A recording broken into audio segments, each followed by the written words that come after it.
This is WGRG 100.5 FM, where we meet the absolute minimum FCC broadcasting standards. It's time to hang on and brace yourself for a community radio program that's frankly indescribable. Let's talk Geneseo. Two guys with nothing better to do on a Friday morning but to talk about our community. Geneseo City Administrator Brandon Meglin and City Alderman Keith Kennett.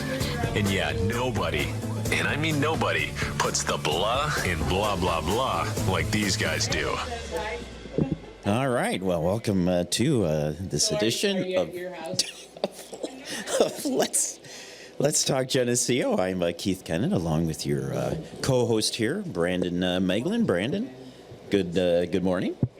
Good morning, Keith. How are you this morning? I'm doing great. A little rainy this morning. It is a little bit rainy, and kind of as we're talking, we did a little adjusting yesterday. So if things sound a little different, you just let me know. But I think everything should sound okay.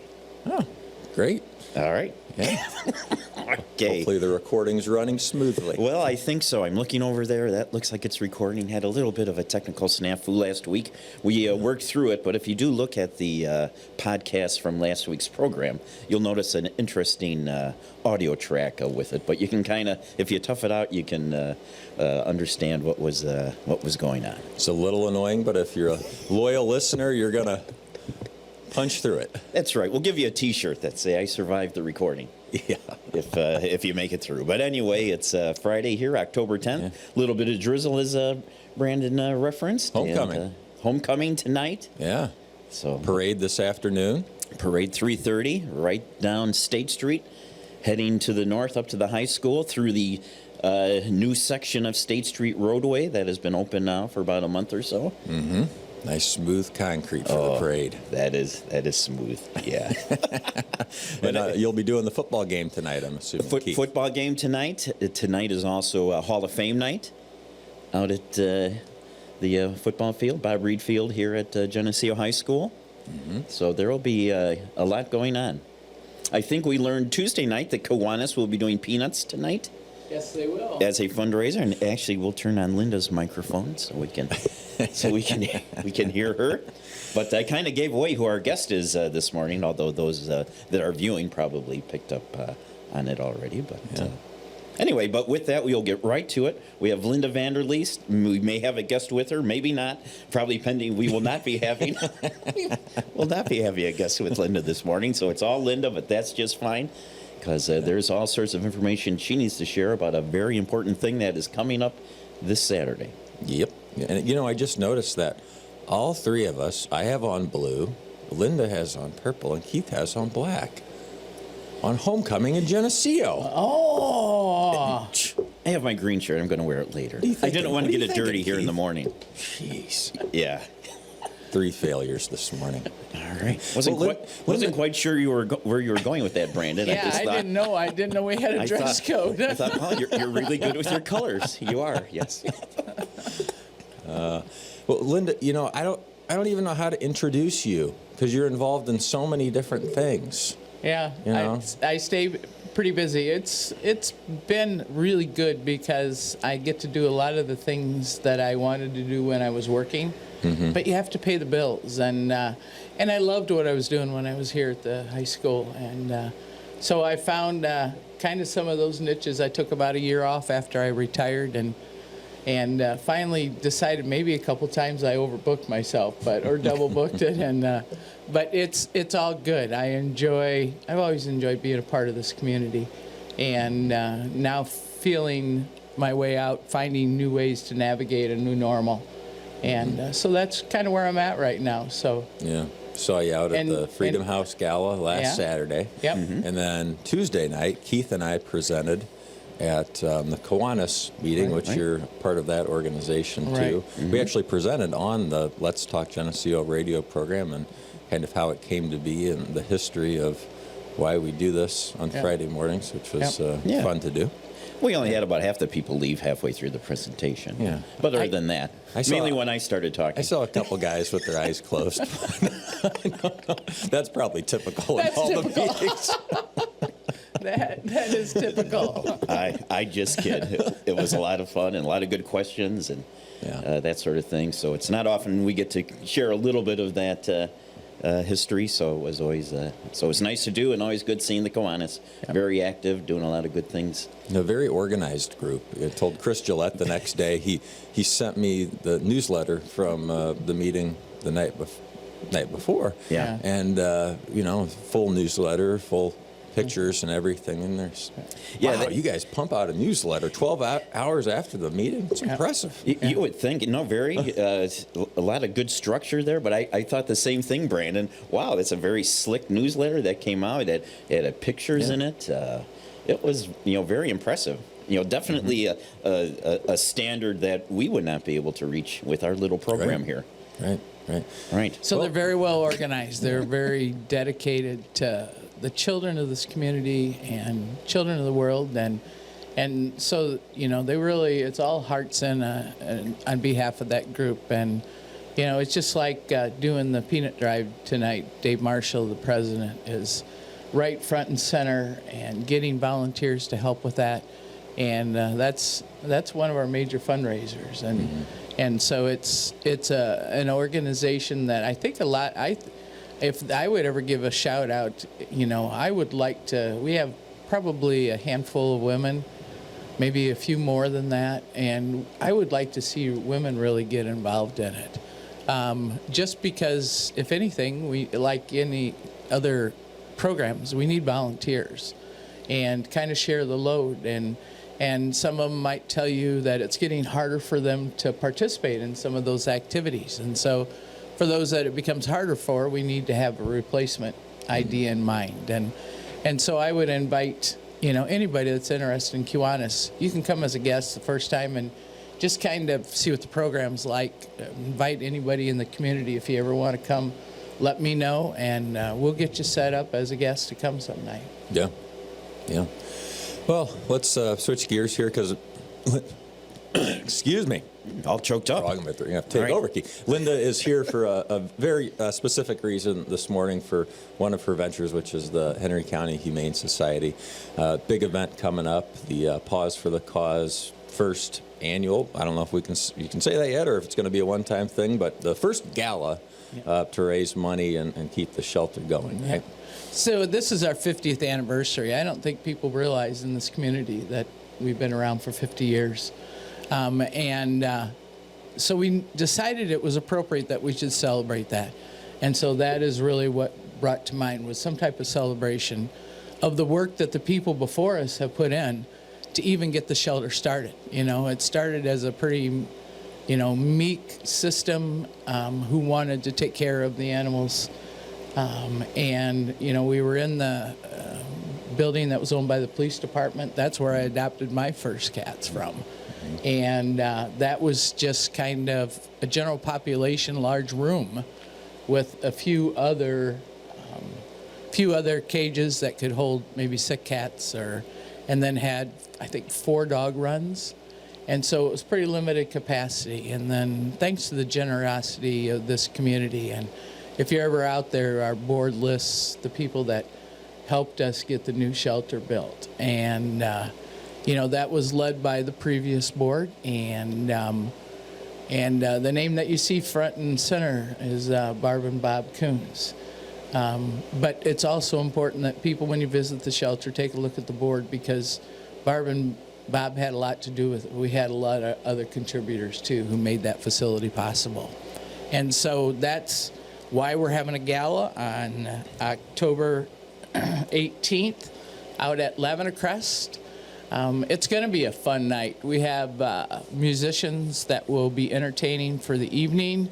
We have, I think, 10, and we may have to do a couple other auction items because we picked a few things up. But for our live auction, we have 10 fabulous offerings for our live auction.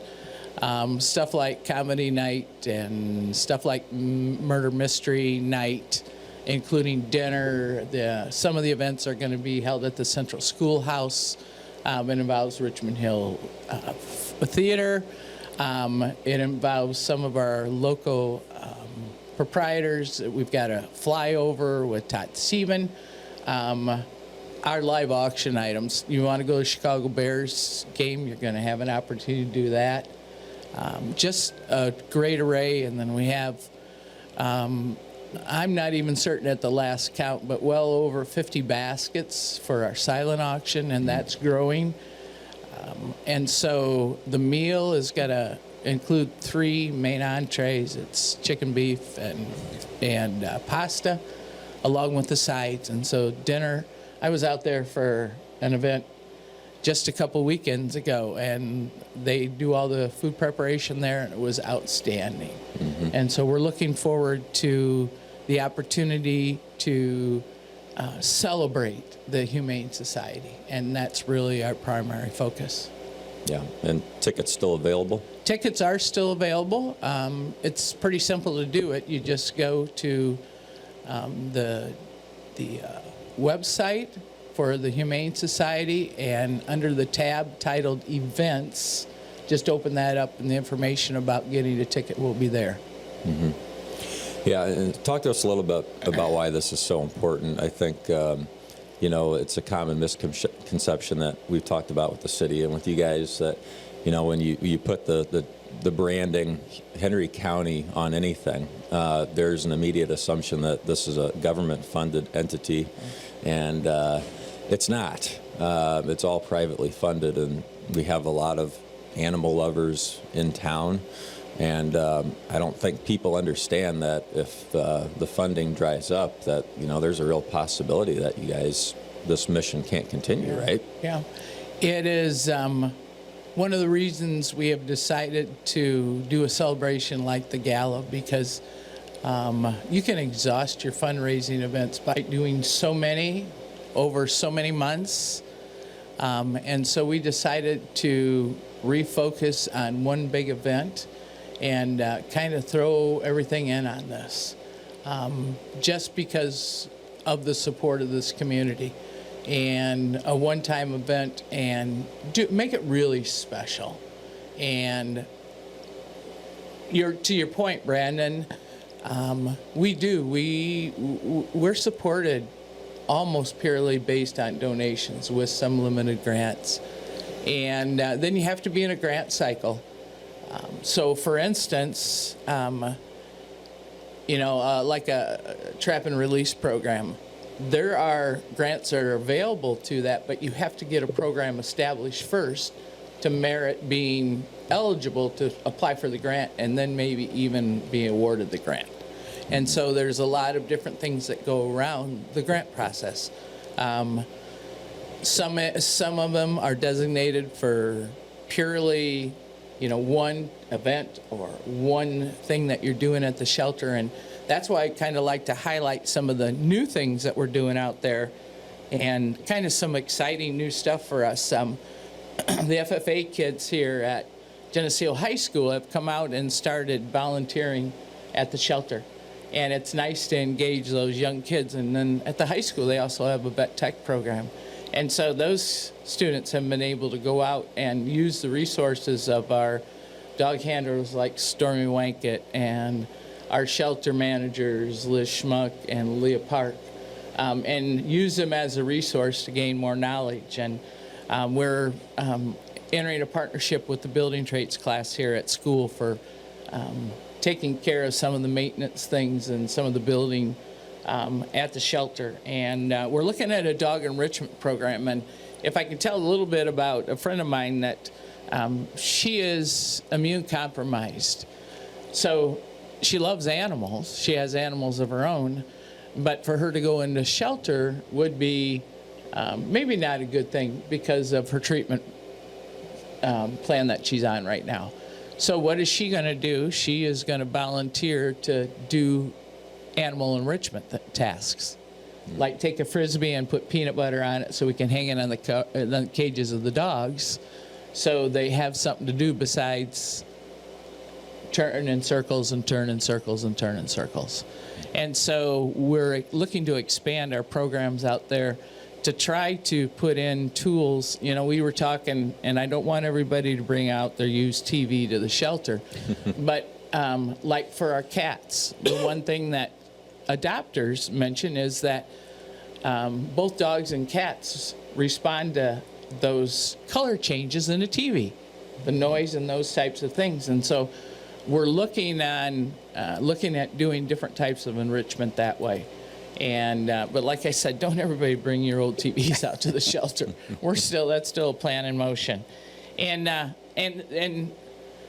another reason we're having the gala is that we're at full capacity right now at the shelter, to the point our board approved looking at employment opportunities. So if anybody out there would like to be a cat attendant or a dog attendant, we'll be accepting applications here soon.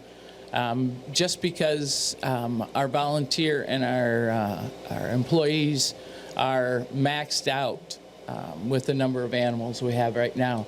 We're going to be very deliberate about intake right now until we can get some more employees, more volunteers in place to help with the numbers of animals that we have right now. And and I don't think some people understand, and we work with Miller Vet, and Miller Vet is very generous to us. And so when I say this figure, this isn't a real figure, so it would have been more if Miller Vet was not as generous as they are. But we have a cat. His name is Archie. He's a yellow. He's just a sweetheart, and he so badly wants to be out of his kennel, but he's pretty sick. And he's had to have some major surgeries already. And so just in 2 months, his medical bills have almost exceeded $1,000. That's just in 2 months. That's another reason we're having this gala, because with those fees, I was showing you guys just a report for 2 months of what we spend on vet fees alone, and those are the animals that go to the vet. It doesn't take into account our own immunizations that we can do, the feed, all the other needs that we meet out there, which are an additional cost. And so going back to your point, Brandon, this is another reason we're having the gala. It is one of those things, the financial need is definitely in place, and we're dependent upon the support of this community to get us to a stronger threshold. I would love here in the next couple of years to be able to have a contingency account, because there are large projects. You have our air filtration system that breaks down. That's not going to cost us $1,000 to fix. And so with taking care of our animals being the number one focus, I think we have to have some type of contingency for some of those big things potentially that could happen at the shelter. Mm-hmm. And I know, Linda, when you were in earlier this year, you were sharing some of the information, and as you referenced, you brought in a list here just with the different animals under your care and the costs that are associated with them. And I have to say, actually, there's a significant number of animals on that list. And I think most people probably wouldn't even realize that, but it has to be at least several dozen that are on there. But earlier, when you were in earlier this year, that's one of the things that you spoke about, was that there really isn't a contingency fund. Sometimes things almost get down to month, mm-hmm. and you're looking for funding for even the basics, to feed the animals and what have you. And has that situation really improved, or is it still that almost month-to-month type situation you're operating under? We're not in a month-to-month right now. But like you said, Keith, I just quickly counted, and so we had almost 45 animals at the vet in August alone. Wow. And so just, a minimal fee, starts at $25 and tops out at $668. Mm. So that's your ranges. We aren't month to month. We're doing more things internally, and but we've come to the point where we're going to be a little more challenged having to hire 2 additional staff members. And so right now, we're confident that the gala is going to provide us much needed revenue. But beyond that, we have some other decisions we have to make too as we move forward. So Tell us about, for folks that could be interested, what does it mean to be a staff member? Are these part-time? These are part-time paid positions. Are they flexible? Can you work around people's lives? We'll do as much as we can. Right now, we're looking at positions on a Friday, Saturday, Sunday, Monday in the mornings with our cats and our dogs. And so that leaves you the flexibility over the weekend to be able to still do something in the evenings. It might be somebody who works at night that would want something in the morning, pick up a couple hours. We're talking 3 to 4 hours on those mornings, so it would be part-time. And starting salaries at $15. So if you do have an interest in the mornings, it would be Friday, Saturday, Sunday, Monday. Yeah, let us know. There'll be more information. We just voted on this Wednesday night. So we're still in the process of getting something out to the community. But it's fair to say we're going to be looking. And if you're interested, you can just go to the Humane Society website and just, contact them via email or call and leave a message if you're interested. And just to share what Brandon did earlier also, but yeah, again, there is no governmental funding with this. The city doesn't have any budgeted source. I mean, there is a small kind of token compensation when you're watching animals and stuff that a police officer may happen to find in their normal operations. But other than that, though, it is all funded through donations. Yeah. And it's covering, there can be a perception too that, it's just Geneseo or what have you, but pretty much if an animal shows up by you guys, you're not going to turn them away, and it's an ever increasing. There's also fewer facilities doing what you're doing, so you have an increasing need also that you're trying to meet. Yep. Earlier this year, we had, I believe it was 5 puppies that were found in a tote along a road in Anawan, in the Anawan area. Those came to our shelter, and so we care for their needs. We take care of them being altered, those types of things. And then, they're an easy adoption. Everybody loves a puppy. And so that worked out for us. But to your point, it's just not Geneseo that we're serving.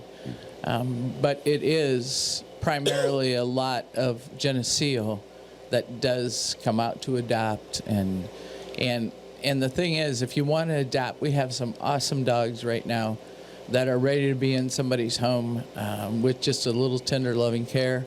I was out and met with a couple of potential adopters last night about cats. We can find something to meet your need. Clara Crawford, the librarian, found a cat, and so she's had a cat to her home, and so we have people that are around the animals a lot that understand what type of home they would fit best into. All right. Well, anything else we want to get out there today, Linda?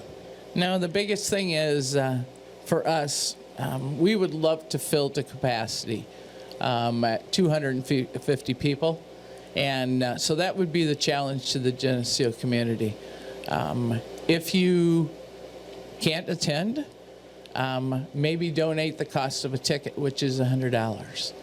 And then possibly give an opportunity to somebody else. Buy a ticket for somebody else that maybe can't buy it for themselves, that would love to go to an event like that.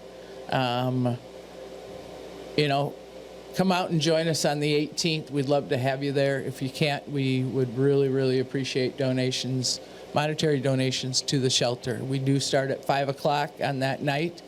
And I promise you will enjoy the food, and the live and silent auction items, I believe, are just awesome. So, your support would be greatly, greatly appreciated. If you ever haven't supported the shelter, the time is now. Yeah, come out, join me. I'll be out there. I know that a lot of other folks from the city are gonna join in the fun, and I've got a whiskey basket coming your way that I'm gonna throw into the pot here for your auction too. So, That should be a fun night. That might be one of the favorites. Well, and I'm sure it will be a fun night, and like Linda referenced too, because Kim and I would be one of them, but it's also one of those nights to where just a lot of things going on, but that doesn't preclude you from sending a donation. Yep. And actually, that's a great idea, Linda. Just buy a couple tickets, share them with your friends; they can attend, Yep. or even if you can set up, electronically anymore, you can even set up, automatic payments. Sometimes you think about the Humane Society, Yep. but then you get busy with life and you kind of forget about it. Well, just set up a little donation every month to Yep. have a few bucks go their way, because really, a little bit does help quite a bit. Right. And having that regularity, or just again for, just have empathy for the planning aspects for Sure. you guys when you really don't know what you have funding wise, but you still need to meet needs. If I can share just one more story that you brought to my mind, Keith. We had a lady who came out and had lost her husband and was looking for something to deafen the silence in her home now without her spouse. And she lives on a restricted budget. So for her to come up with the adoption fee was going to be a struggle. And so she was going through, and she happened to pick out a cat. And here's an idea for people if you want to make an impact in somebody else's life. She happened to pick a cat, and you pulled the card that identified who it was. And that cat was sponsored. So that lady got to take that cat home for free. Oh, awesome. Because somebody else stepped up and sponsored some of our hard to place animals, older animals. And that's what she did. She picked somebody from our older population. This cat had spent its entire life at the shelter. That's all they knew. And that she was the one that brought it to our mind that the television was a little bit reactive for somebody who's only known the shelter.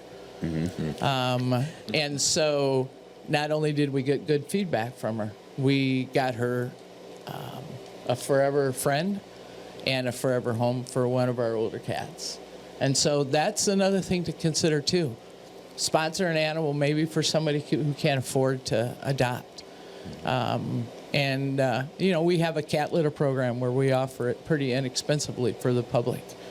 And so there are those means in place, too, to get some help. So thank you for that reminder. That was a pretty neat story that we heard. So, Yeah, great story. Well, come out, join us next Saturday night. Should be a fun evening. And like Linda said, if you can't, there's plenty of opportunities to donate or volunteer your time, or join with a paid position now that there's opportunity. So yep, a good job opportunity. Yeah. So. And maybe just one more time, but share the website or how to find out more detailed information. Yep, it's pretty easy. Just go and go to whatever your internet search is, and just put in Henry County Humane Society Geneseo, and it will pop up. And you can open it up. You can find applications to volunteer. You can go under events, and you will find Pause for the Cause. You can also find out different things that are going on at the shelter. And one other thing, if you can't come and eat with us at the gala, come and eat with us at Culver's on November 13th. We're going to be part of Share Night on November 13th. And so if you can't eat a week from tomorrow night, come and eat with us at Culver's. what time's that at? That will start at 5 o'clock. 5 p.m. Okay. 5 p.m. on November 13th. So lots of opportunity to come and enjoy food and support the shelter. And that is what Culver's donates so much from each A portion of purchase what we sell that to night, the yeah. nonprofit. Okay. Yep. And then so for instance, when I was out there last night, the Sounds of Geneseo was having the Culver's event last night. And so when I checked out and got my meal, they said, do you want to round up to donate to the Sounds of Geneseo? And so my $12 and some change was rounded to 13, and so that goes in as part of the contribution too. So there'll be donation buckets, but the roundup is something that's pretty easy for people too, just to round to the next dollar. So Yeah. Yeah. Well, thanks for being here this morning, Linda. Thank you for having me. I Once you greatly appreciate Get it. back out there into the Geneseo wild. I'm sure you have 17 other events or boards to attend to today. Linda keeps busy. That's for sure. That's for sure. I do. I do. So, like I said, and just in a final note, your support, if you've never supported the Humane Society, please consider it, even if it's $10, because every dollar that we get will make a difference in the lives of our animals. Mm-hmm. Yep. Good note to end on. Absolutely. All right. Well, and with that, trying to think if there's any pressing city business or anything we need to share, Brandon, or are we ready to? I know we have council meeting coming up on Tuesday. October 14th, 6 p.m. is the next city council meeting. Mm-hmm. It's primarily a voting meeting, so no real new significant topics coming up at that meeting. There will be a public hearing on the liquor change that is presented on the agenda. And I did have a couple of questions on that. Maybe you could just real briefly share exactly what that is. Sure. How much time do we have left? Make it pithy. Yeah, there's a proposal on the table with council for a new liquor license class. It's a service business BYOB class, it's called. Essentially, it's out there as an option for the council to add to the liquor code. There's been some inquiries for service-related businesses, and when we say service-related businesses, we're talking about like nail, hair salons, spas, businesses that may teach art classes, things like that, where you come in, a primary service is provided, and then there's a desire maybe to have a drink while you're there, but they don't have a full bar. It's not a full restaurant and bar situation. So a BYOB license would allow for somebody to come into one of those establishments if they had one of those licenses. They still have to have a liquor license. See you, Linda. They have to have the proper insurance, the proper training, all that. But, for instance, you could bring a bottle of wine while you were getting your nails done, and that business owner could pour from that bottle of wine, could pour you a glass and serve you out of your bottle that you bring in yourself, or beer, for you to enjoy while you were there. So that's an option. It's a legal way to do it in Illinois. It's kind of the simplest way to legally provide customers beer or wine if it's something you really desire for your service business. So that's what it is, and it's, I think, the simplest way to explain it. Yeah, and as Brandon referenced, this is a way to formalize it and at least put in some controls and that sort of thing. It's not something that we're anticipating there's going to be 50 businesses or what have you looking to do this. We think it'll have very limited use, and quite frankly, need to kind of give a shout out to the business owners and that they recognize and brought it to the city's attention. Is there a way we could formally do this? Yeah. Because a lot of times these types of things, whether it's here or wherever, would just kind of go under the radar. As well also, since there isn't really a large amount of it occurring, but it's always better if we can have it under a structured and outlined set of requirements that everybody needs to abide by. So that's what we're attempting to do, but it's not really adding we're not expanding the number of bars or anything like that in town. Yeah, it's one of those things that, it may seem a little bit silly in a lot of respects, and it does to me in a lot of respects. But, we have a duty when people bring up to us, how do I do this the right way? Or somebody does bring forward a concern, of an establishment. In the state of Illinois, a business, you can't just crack open a beer and hand it out to your customers. You can't serve liquor that way. And while it may seem like a minor thing, this is a way to do it the right way for businesses to have the right training, make sure that they have accountability when serving customers alcohol, and just the way that it has to be done if you want to do it legally. There you go. And we won't get into all the kind of the other little things with it, but there's a significant amount of requirements actually that does go on the business owner, as part of this. And again, it's good to have everything formalized as opposed to just have it be the Wild West, a little bit type thing. So, all right. So that's Tuesday night, and Tuesday night. Again, we referenced homecoming parade today at 3:30. Homecoming football game against Sterling tonight. Tonight is also a Hall of Fame night out at the football field. I know we referenced that.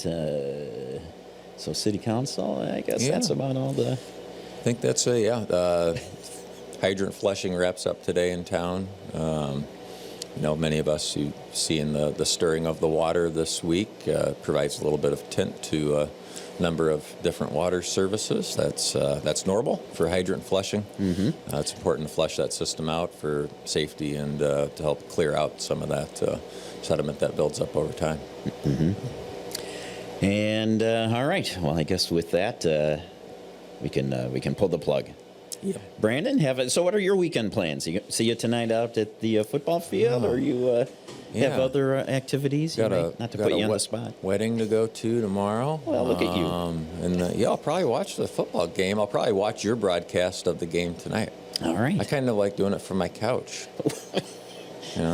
Right, but of course, if you're out of town for the wedding, but it's always good to be out there cheering on the Green Machine in person. But we don't want to discourage game attendance. That is correct. That is correct. But and we should probably and also reference it too. But big thank you to the Kiwanis as well, Chris Gillette and crew for inviting us out to have a little talk. It was a lot of fun. Quite a few familiar faces and stuff out there. But the Kiwanis, very much a long-time service organization here in our community, and also an organization that does a whole lot of things to make Geneseo a better place. Some you know about, most you don't, type thing. So I think we told Chris Gillette and Dave Marshall while we were there that, it's probably time to organize in the new year.